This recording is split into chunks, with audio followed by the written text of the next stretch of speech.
A história de quem conta as histórias para você. Um bate-papo com jornalistas do Brasil e de várias partes do mundo.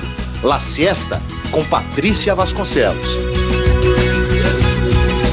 Olá para você que nos acompanha pela Rádio Panorama FM neste sabadão, dia 5 de novembro. Eu sou Patrícia Vasconcelos. Começamos a partir de agora, você já sabe, né? Mais um La Siesta. Esse horário logo depois do almoço, agora 13h, que o pessoal dá aquela cochiladinha. Nós, por aqui, ainda não dormimos, não tiramos nosso cochilo.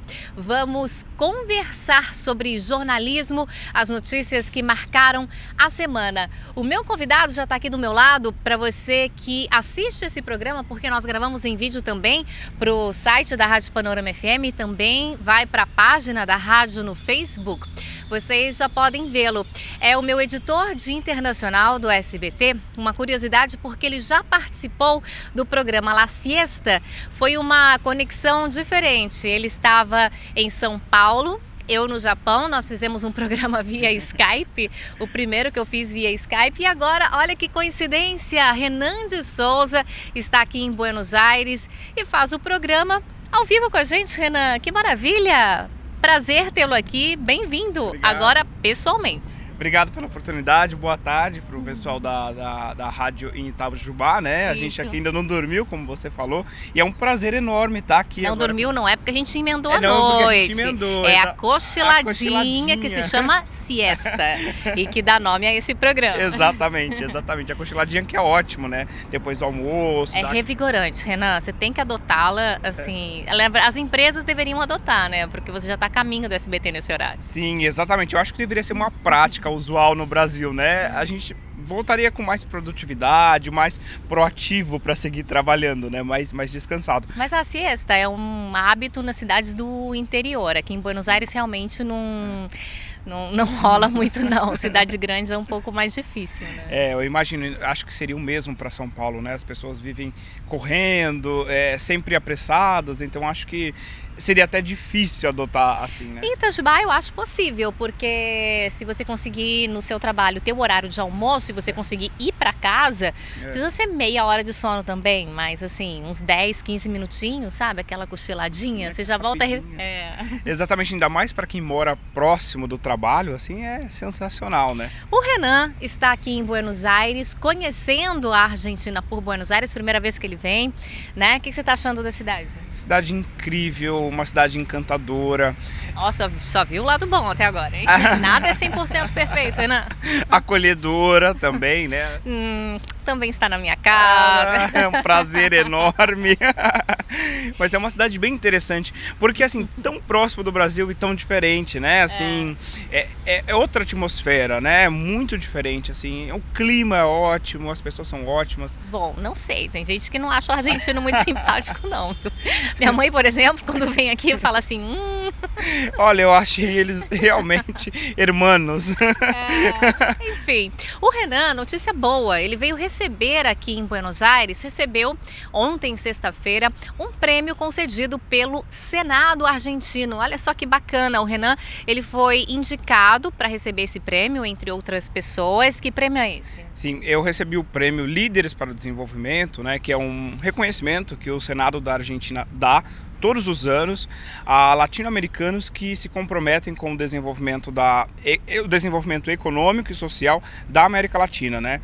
Então esse prêmio chegou à 15ª edição, foi o prêmio que eu recebi agora, e assim, ele quer premiar a gente que está empenhada em tentar mudar esse cenário da América Latina para que a gente se desenvolva melhor, né? Ou seja, pessoas que podem vir a ter um papel de líder em sua região. Ou seja, você é um jovem talento proeminente. Obrigado. Que vai levar o nome do Brasil para o exterior, né? E você foi reconhecido por conta de uma bolsa que você ganhou. Você foi fazer, vamos dizer assim, um intercâmbio em Israel, não foi isso? Exatamente. Em 2014, estudei em Israel, estudei política, economia e cultura do Oriente Médio, né, em Israel.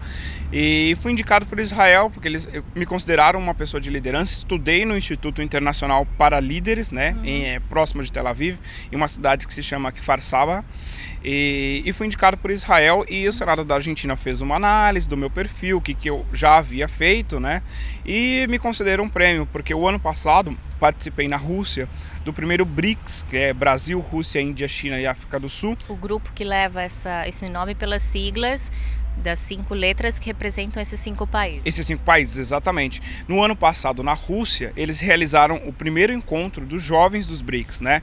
Então, ou seja, jovens do Brasil, da Rússia, Índia, China e África do Sul. Exatamente, todos juntos na Rússia. Nós discutimos os problemas, as soluções e os desejos dos jovens desses países, e entregamos uma carta para os líderes desses países com os desejos, né, dos jovens, o que a gente quer para o futuro desse grupo. Ou seja, da reunião de vocês virou um documento. Virou um documento que foi entregue aos presidentes, que inclusive eles discutiram o que a gente já havia discutido no encontro dos BRICS. Então isso contou muito para o Senado argentino. Eu acho muito interessante quando os governos eles reconhecem o empenho, né, do jovem profissional que faz esse papel de, não político, porque não são prêmios para pessoas que estão envolvidas em políticas, mas pessoas que estão no mercado de trabalho e pelo seu papel na sociedade, né? No seu caso como jornalista, tenho certeza que deve ter economista, ou pessoas que estão levando informações sobre o nosso país lá fora e levando as necessidades do Brasil lá fora. Realmente é louvável a iniciativa das pessoas que buscam isso, esse conhecimento, eu acho, e também dos países que reconhecem, né? Sim, exatamente, porque a questão é essa, né? A gente costuma às vezes só criticar o governo, dizer que tudo o governo precisa fazer, mas a sociedade civil também tem um papel, né, a fazer. Nós, enquanto sociedade civil, seja no meu campo jornalismo, mas como você disse, um médico, um economista, a gente tem o poder de transformação. Todos, né? Eu acho que isso vale para todo mundo, né? Quem tem uma loja, quem loja. Trabalha na loja também pode se reunir e considerar os interesses, né, de cada um olhar o seu nicho, não olhar para o próprio umbigo, né? Exatamente. E a gente vive hoje numa sociedade muito individualista, mas pensar no coletivo. Exatamente, isso mesmo. Qualquer iniciativa local, no seu bairro, uma iniciativa que seja, por exemplo, de limpar uma praça, né? Uma praça, imagine, como essa, se você decide reunir os seus vizinhos para limpar. Você não precisa esperar o poder público passar aqui e limpar. Não, né? Não é que também a gente não pode esperar nada do poder público, tem que cobrar, mas também fazer a parte como cidadão, você diz. Como cidadão, exatamente, como cidadão, a gente tem esse poder, né? Então, assim, eu acho que a gente tem que trabalhar para dar voz às minorias, o empoderamento da mulher. Então, eu acredito muito nisso. E indo pro BRICS, pro Encontro dos Jovens, o ano passado, eu acho que foi uma maneira também de dar voz ao que os jovens pensam, ao que os jovens brasileiros pensam, o que eles querem para o nosso futuro. Então foi uma maneira de entregar para a então presidente Dilma Rousseff na época o que a gente, como jovem, o que a gente quer para o futuro desse país, né? Porque a gente se preocupa com o amanhã, a gente se preocupa em saber o futuro pra gente, qual vai ser o futuro do Brasil, né? Então, assim, enquanto jovem a gente se engaja para fazer isso e que para tentar, porque assim, quando a gente chegou lá na Rússia, a gente escreveu um documento com o que cada delegação iria discutir.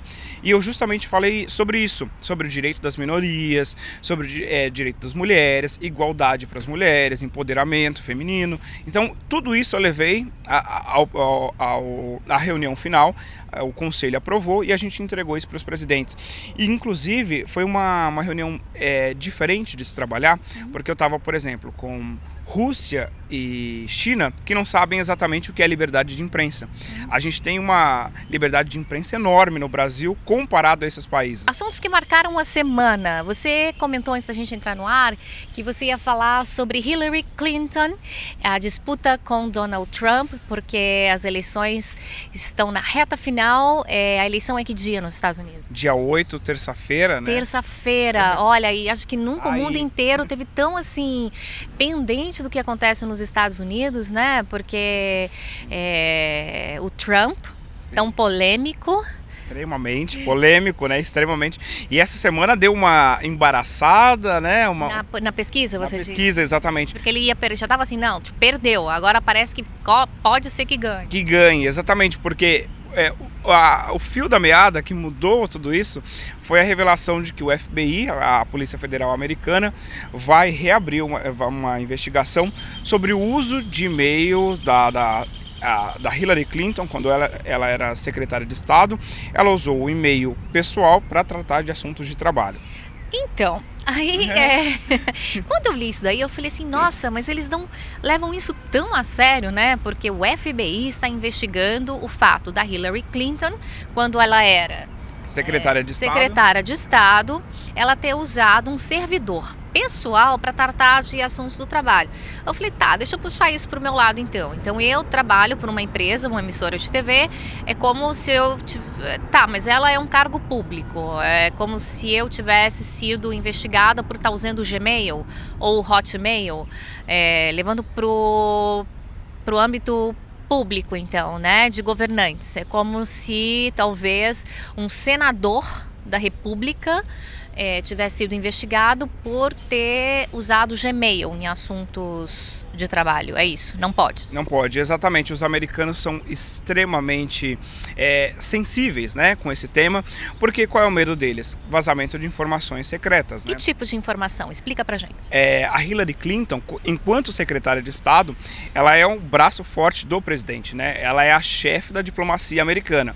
A diplomacia americana é uma diplomacia, né, vasta, eles trabalham com o mundo inteiro, né? Então, assim, são assuntos do governo, assuntos internacionais de interesse do governo no exterior. Então, ela era a chefe da diplomacia. Até porque os Estados Unidos os Estados Unidos estão envolvidos ali em campo em vários países, né? No Afeganistão, esteve no Iraque, no Oriente Médio, assim, né? E a gente sabe também que monitora muitos países, né? Inclusive o Brasil. Exatamente, eu acho que o medo vem disso, né? Como eles monitoram tanta gente, eles sabem que é fácil. Porque assim, se você tem um servidor do governo, né? Um servidor que é protegido, que ele tem algum tipo de segurança na internet, é difícil de ser violado por algum outro país. Mas se você usa um servidor de e-mail comum, é fácil de ser invadido por um hacker, alguma coisa, e aí pode vazar informações secretas do governo. O Snowden, né, soltou uma lista enorme dizendo aí, eles investigaram os presidentes. A Dilma Rousseff, inclusive, estava lá, né? Teve até ela...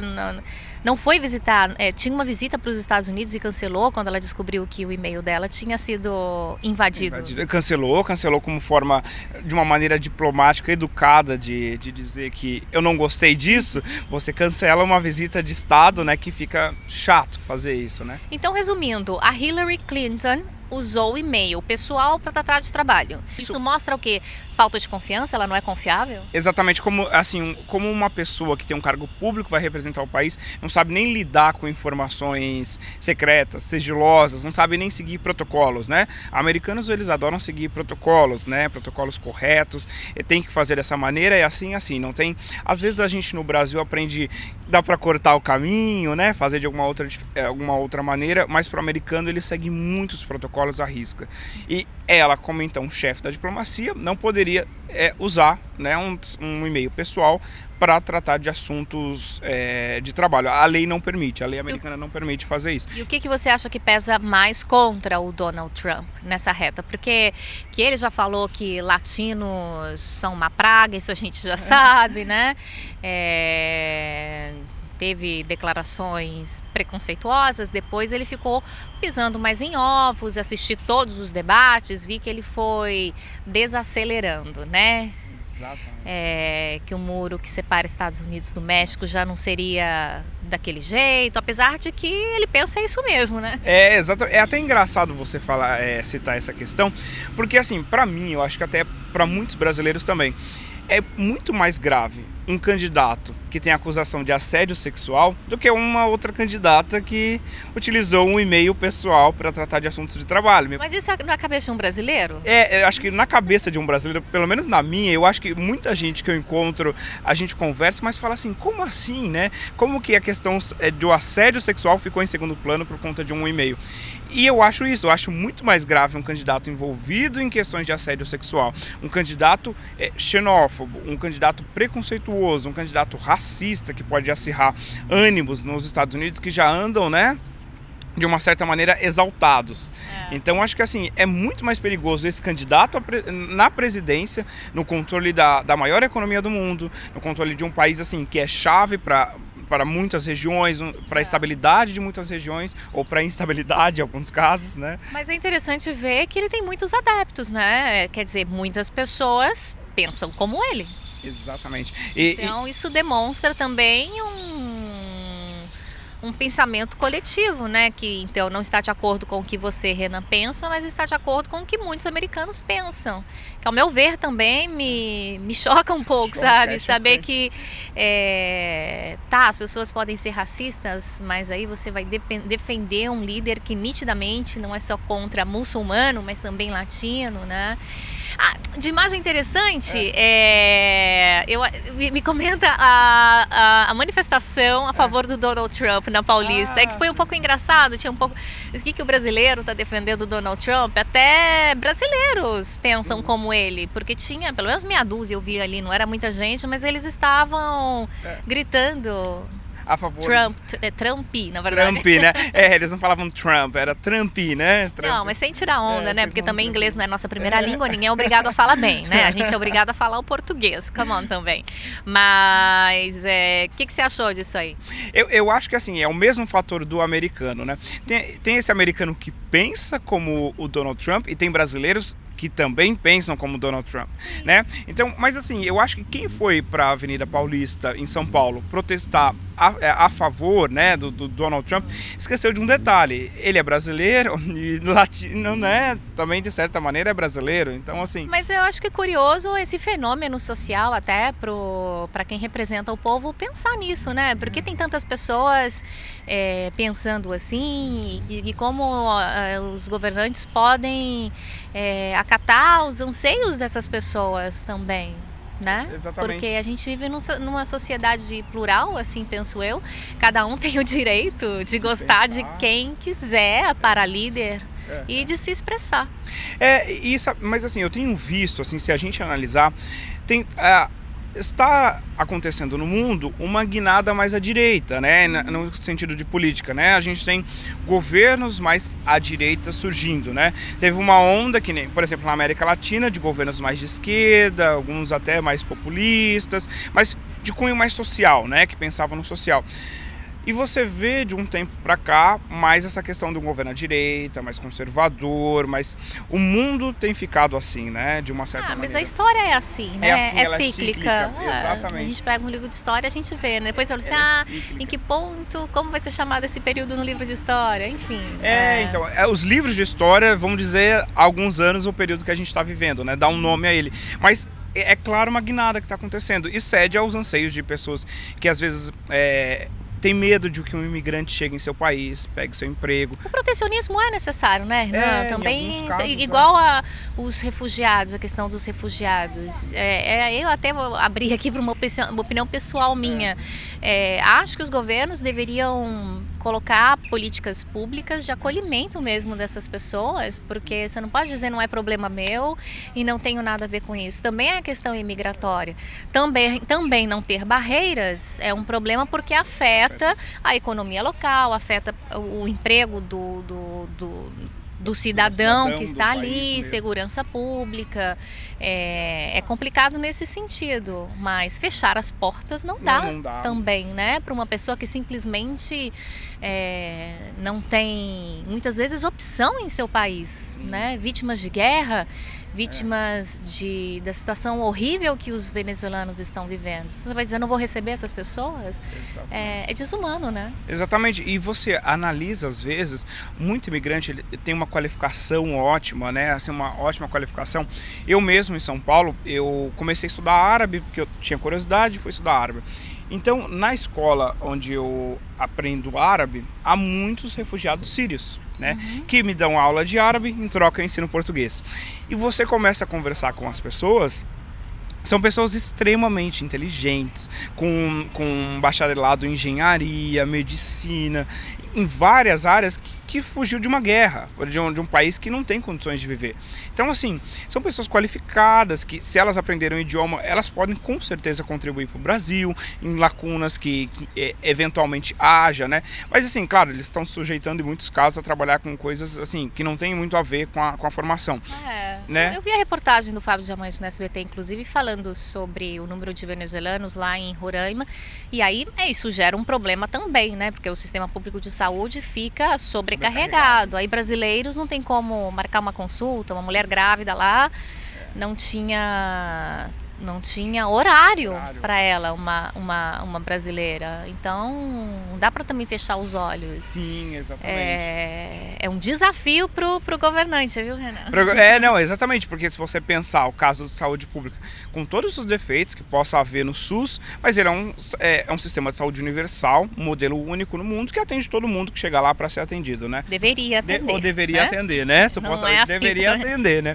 Às vezes as condições não ajudam, mas deveria atender. Infelizmente, muitas vezes, principalmente nos grandes centros. Mas, em muitos casos, para doenças graves, o atendimento ele acontece, ele funciona.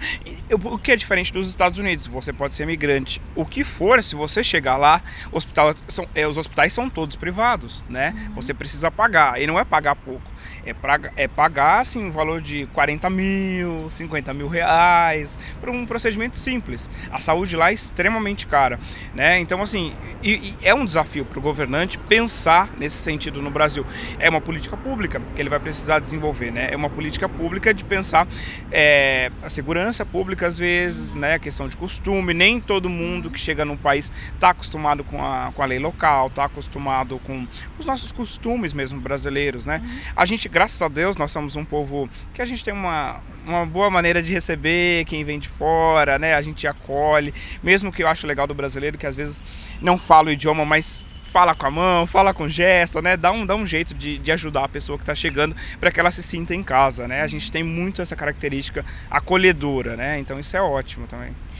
Renan, nosso tempo chegou ao fim. Mas já. Mas já. Tô super feliz desse nosso reencontro no La Siesta. Agora pessoalmente, né? Agora pessoalmente, nesse sabadão. Poxa, tô mega feliz mesmo. Foi uma coincidência. Para, né? São Paulo, Tóquio, Buenos Aires, a gente não para. Trabalhando, fazendo o que a gente gosta, que é o mais legal, né? Eu sinceramente desejo isso para todo mundo, que as pessoas tenham a oportunidade sempre. Primeiro de trabalhar, porque o Brasil passa por um momento difícil, eu sei, mas acho que crise também é um momento de se reinventar e aí oportunidades também aparecem. Eu desejo realmente que todo mundo tenha a oportunidade, de trabalhar e principalmente com aquilo que gosta, porque aí rende mais, né? Gostoso. Flui, né? Não se torna uma obrigação, mas um prazer, né? Quando você trabalha com aquilo que você gosta, é um prazer, é quase que um divertimento, né? Então que cada um consiga, né, aflorar o seu talento, porque aí o mundo inteiro ganha.